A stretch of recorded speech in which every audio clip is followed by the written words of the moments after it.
जान ही ले लोगी मैंने क्या? राखी जी से सेक्सी ब्लैक ड्रेस पहनने को कहा था।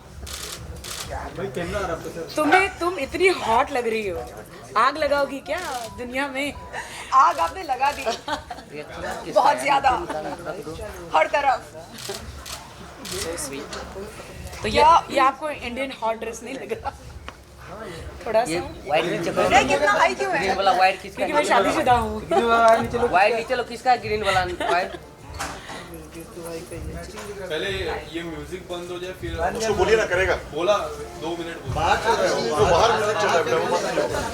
शादी का म्यूजिक है यहाँ का। बाहर का म्यूजिक पहले बैठते हैं, पहले बैठे हुए करेंगे, फिर खड़े होके करेंगे। और फिर जंपिंग।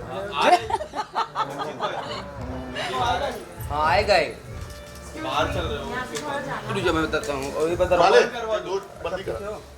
हाँ, सबसे पहले हम जानना चाहेंगे कि आपकी जिंदगी में हो क्या रहा है। बहुत खुश हो रहा है शैली, आंखें थक गई है, दिन जैसे तैसे कट जाता है, वक्त गुजारना बहुत मुश्किल हो गया जीवन में, समझ में नहीं आ रहा, कुछ समझ में नहीं आ रहा लाइफ। दोस्त यार सब लोग हैं भाई, लेकिन कैसे मैं सोचती हूँ कभी कभी कि मैं तो इतनी स्ट्रांग लड़की हूँ, कभी ना धोखा खाने वाली लड़की हूँ, कैसे मेरे साथ हो गया? प्यार करते करते शादी कर ली, शादी कुछ समझ में नहीं आया, बर्बाद होती गई बर्बाद होती गई। हमारी मुलाकात हुई थी 9 फरवरी की शाम को, और मैंने राखी से पूछा, राखी आपको अपने जीवन का राजकुमार मिला तो आप खुश क्यों नहीं हो?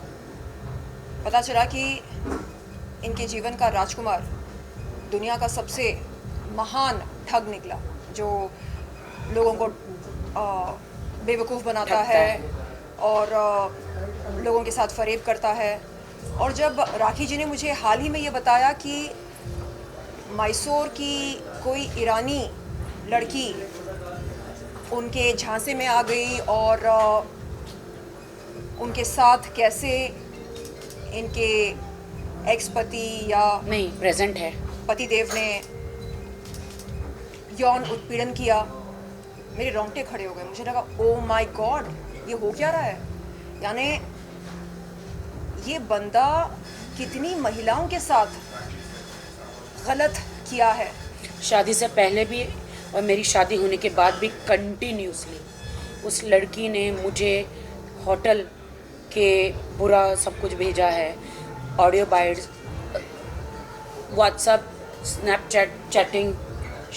इनके शेल्टर में है वो अभी, शैली जी जो हैं मैसूर से हैं, तो इन्होंने उनको पनाह दी है, शैली ने उनको सपोर्ट कर रही है रहने के लिए। धमकियां मिल रही थी। I run an NGO in Mysore. So this girl came up to me and said that ma'am, I don't know what to do. थोड़ा म्यूजिक बंद करवाइए ना। ये जो है आप जानते हैं कि किससे वो मदद मांगे। मर्दों से मदद मांगने का मतलब आप जानते हैं कि एक औरत के लिए क्या रहता है।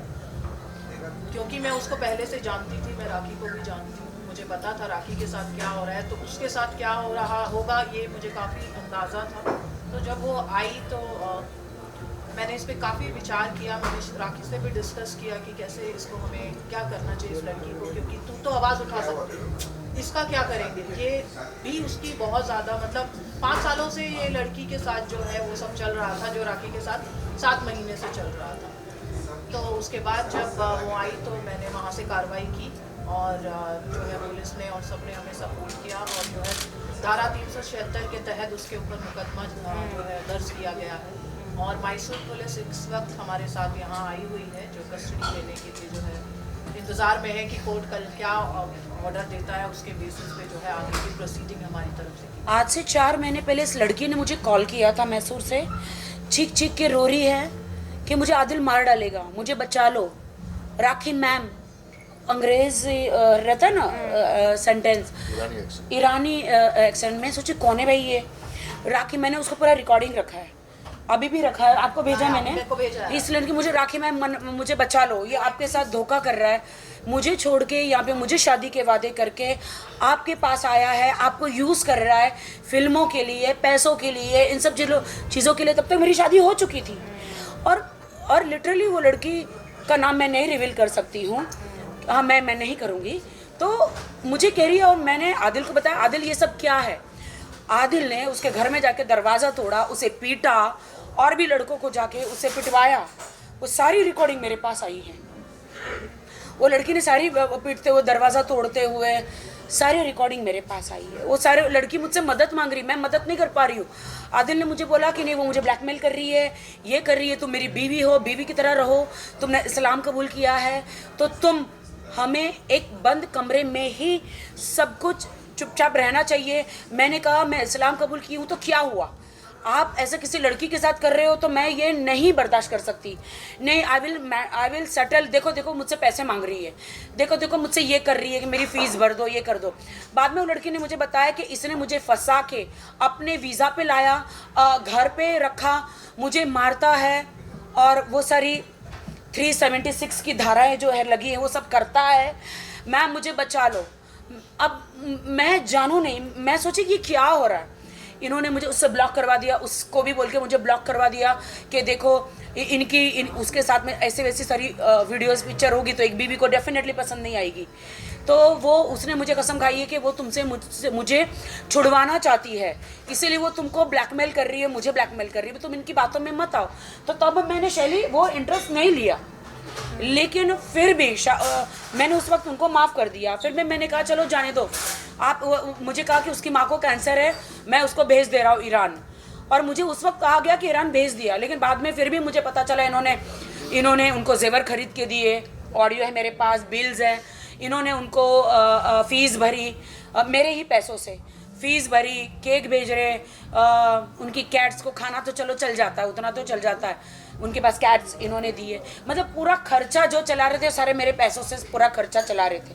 और एक दिन इन्होंने मुझे बिल दिया कि देखिए वो मैंने उसको इतना सारा पैसा दिया, सॉरी जान मैंने आपके पैसों में से खर्चा किया, मैंने उसको दिया। मैंने बोले आप मेरे पैसे खर्च कर रहे और आप उस लड़की के, मैं आपकी बीवी हूँ, बीवी के होते हुए आप उसको क्यों कर रहे हैं? नहीं वो स्टूडेंट है ना, तो मैं उसको हेल्प कर रहा हूँ। लेकिन असली हकीकत शर्लिन मुझे अभी सब पता चला जब धारा 376 लगी तो वो लड़की चिक चिक के रोई।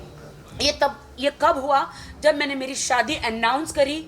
उन्होंने, वो कभी नहीं चाहते थे कि मेरी शादी अनाउंस हो, इसलिए मुझे दबा के रखा था कि मेरी शादी अनाउंस ना हो ताकि ये सारी लड़कियां बाहर आ जाएगी। इवन बहुत सारी लड़कियां बाहर आई है, उनकी मंगेतर भी आई है, जो अभी फ़िलहाल उन्होंने एंगेजमेंट तोड़ी है। अभी तक उनकी मंगेतर थी, पहले उनकी शादी हो गई थी, जो मुझे सुनने में आया था, जो मुझे डॉक्यूमेंट्स मिले हैं। तो मैं दुनिया को ये बताना चाहती हूँ कि आपको लगता है कि राखी सावंत बॉलीवुड में मैं बहुत ही बोल्ड बिंदास हूँ। बिल्कुल, हमें ऐसा लगता है कि हम बोल्ड हैं और हम शेरनी हैं, हमारे साथ कोई कुछ गलत नहीं कर सकता है। लेकिन वाहिद भाई आप देख रहे हैं कि हम जैसे लड़कियों के साथ यदि यौन उत्पीड़न, यौन शोषण मानसिक रूप से, शारीरिक रूप से, आर्थिक रूप से हो सकता है, तो आम लड़कियों के साथ क्या कुछ नहीं होता होगा इस दुनिया में। आदिल ने मुझे इतना ब्लैकमेल किया कि आप मुझे सलमान से मिलाओ, शाहरुख से मिलाओ, कार्तिक आर्यन से मिलाओ, मुझे फिल्म फेयर में ले जाओ, मुझे यहाँ ले जाओ। शादी होने के बाद अगर तुम नहीं करोगी तो मैं सारी लड़कियों के पास जाऊँगा, तुम मुझे डाइवोर्स दे दोगी, तुम ऐसे मतलब वीडियो बना के तुम्हें देखोगी, तुम पागल हो जाओगी, मेंटली पागल खाने में चली जाओगी, मैं तुम्हें तलाक दे दूंगा, मैं तुम्हें डाइवोर्स दे दूंगा। हर वक्त उसने 7-8 उन्होंने मैं एक सेलिब्रिटी होकर, इतनी स्ट्रांग होकर उन्होंने मुझे इतना टॉर्चर किया, बार बार तलाक का धमकी देकर, और ऐसी बहुत सारी चीज़ें जो मुझे नहीं बतानी चाहिए कि वो पदार्थ को क्या कहते हैं, वो नशीली पदार्थ, हाँ हाँ हाँ सब्सटेंस सब्सटेंस बूस्टर, वो पीकर मैं आपको नहीं बता सकती हूँ। वो मैं पुलिस ने वो सब कुछ उनके ड्रॉर में से निकाल कर लेकर गए। पुलिस के पास सारे प्रूफ है, मेरा मेडिकल भी किया गया है, उसमें वो सारी चीज़ें आ गई है। तो मैं ये कहना चाहती हूँ कि मेरे साथ, मैं इतनी स्ट्रांग लड़की हूँ, कभी धोखा न खाने वाली, कभी ठोकर न खाने वाली। मेरे साथ ऐसा आदिल खान दुरानी मेरे हस्बैंड ने किया है, तो हिंदुस्तान में और कितनी लड़कियों के साथ उन्होंने किया है। मैं लंदन गई थी 7-8 दिन के लिए। दुबई में मेरा एक हाउस है जो मेरे नाम पे ही है और जिसकी मैं EMI भरती हूँ। इन्होंने मुझे कहा तुम दुनिया को बोलो कि ये घर मैंने तुम्हें दिया है। मैं बोली मैं क्यों बोलूँ जब मेरी EMI जाती है। नहीं, तुम बोलो, मैं बड़ा बिजनेसमैन बनूंगा तो तुम्हारा ही फ़ायदा होगा। तुम मुझे इस अवार्ड में ले चलो, तुम मुझे फिल्म बनाओ, तुम मुझे वीडियो में करो, तुम्हारा हस्बैंड हूँ मैं, तुम मेरे लिए नहीं करोगी तो कौन करेगा। तो मैंने कहा कि आप ऐसे ऐसे हरकतें कर रहे हो, मैं कैसे बिलीव करूँगी। क्योंकि मुझे शैली ने बताया कि मेरे अकाउंट में 70 लाख रुपए आए थे मेरे इंश्योरेंस के। तो उन्होंने बताया कि उसको पता चला 70 लाख तेरे आए हैं। तो उन्होंने शैली को बताया देख मैं पैसे कैसे उड़ाता हूँ, इसको इस्तेमाल करता हूँ। शैली से बताएगी, शैली बताइए ज़रा। एक्चुअली मैं और राखी एक एग्रीमेंट कर रहे थे जहाँ पर इनकी पहली बार मुलाकात हुई। उसी दिन राखी को मैंने कुछ पैसे ट्रांसफ़र किए थे अपने अकाउंट से, तो वो अकाउंट में इसके क्रेडिट हुए या नहीं, बीच में आदिल बैठा था तो इसने उसको पास करते हुए दिया कि वो पैसे क्रेडिट हुए कि नहीं, जहाँ इसका बैलेंस उसको दिखाई दे गया, जो बैलेंस 70 लाख रुपीज़ था। आने के बाद उसने ये डिस्कशन मेरे साथ किया कि देखो मैं कार के बिज़नेस में उससे कैसे इन्वेस्ट करवाता हूँ, मैं ये करता हूँ, मैं वो करता हूँ। तो मैंने उसको समझाया कि मैंने कहा ये सब ठीक नहीं है आदिल, जो तुम्हारे दिमाग में प्लानिंग चल रही है ये सब ठीक नहीं है। उसने बोला नहीं आप भी आ जाओ। मैंने कहा मेरे को कोई इंटरेस्ट नहीं है। और फिर मैंने राखी को ये सब बताने की कोशिश की कि उसका प्लान क्या है, उसके दिमाग में क्या चल रहा है। तो उसने राखी को जो है मुझे ब्लॉक करवा दिया।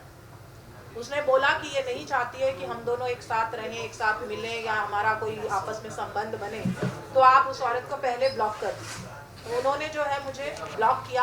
मैंने और भी कई बार कोशिश की, बाद में भी राखी को बताने की इंटेंशन क्या है और उसका क्या इरादे हैं इस सब को लेके, लेकिन जब भी मेरी कभी उनसे किसी बारे में बात होने की कोई भी मैं ट्राई करती तो उसने हमेशा राखी को बोला मुझे ब्लॉक कर दो। ब्लॉक ठीक बोल रही हो राखी। इनफैक्ट हमारा कुछ वो एक्चुअली मैसूर से जो भी मुझे कॉल आता है वो सबको ब्लैक करने के लिए बोलते हैं ब्लॉक, और जो भी लड़की का मुझे कॉल आता है वो सब बोलते हैं कि नहीं वो मुझे ब्लैकमेल कर रही है राखी, वो तुमको मुझसे जुदा